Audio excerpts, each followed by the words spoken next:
So, I just got back from my big roller coaster road trip, and apparently I was right on time for likely the biggest theme park news we've gotten this year thus far.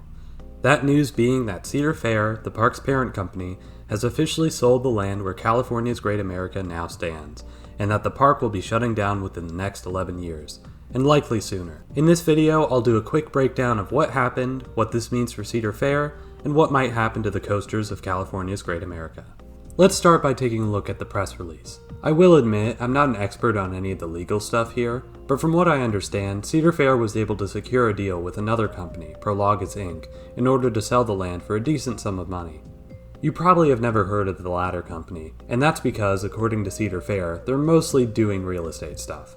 So this isn't a situation where we could see this park really being maintained for longer than the agreed time. Speaking of that agreed time, the press release states that they'll be jointly operating this park for up to 11 years, and that it will be closed by the time that period ends.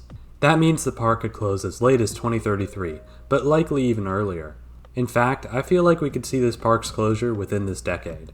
I'll talk about that in a second, but for now, this is definitely a surprising choice. California's Great America certainly wasn't on the high end of Cedar Fair's parks, but it was at least a middle tier. Their most recent addition was in 2018 with RailBlazer, so it's surprising to me that they would be so willing to sell this park. Maybe the attendance wasn't impressive, or the deal was just that good, but still, it looks like the end is near for this park. And honestly, it's sad to see. I've yet to go to this park, and while it doesn't have a top-tier lineup of attractions, it looks to have some good ones. I've heard Gold Striker is a top-tier wooden coaster, and RailBlazer looks to be an insanely well-paced RMC. The latter has a clone in Texas, but I still think it would be a shame to lose this lineup.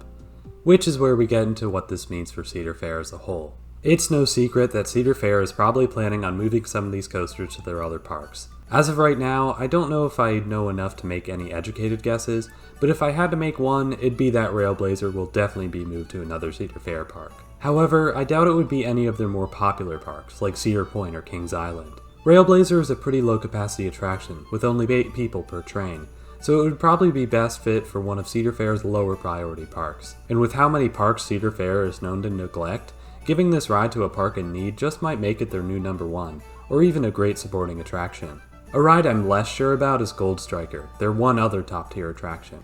I'd like to think they'd want to move this one too, since it is a relatively recent investment, but I feel like transporting a wooden coaster is a lot more of a commitment than a steel one. Luckily, most of the park's other major coasters are steel, so this could be another situation where Cedar Fair hands down something to one of their parks in need. Even Flight Deck would have the potential of being a park's number one. But honestly, who knows what Cedar Fair might do.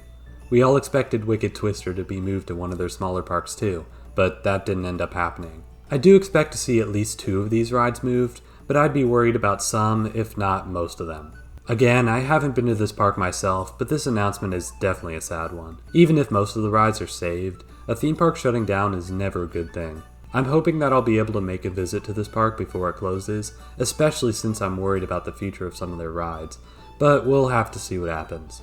For now, I guess we'll just have to see what the future holds for Great America and this lineup of attractions. What do you think about this decision?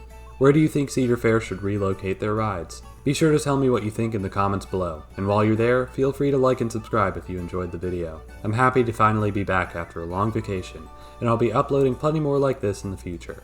Thanks so much for watching, and I'll see you all next time.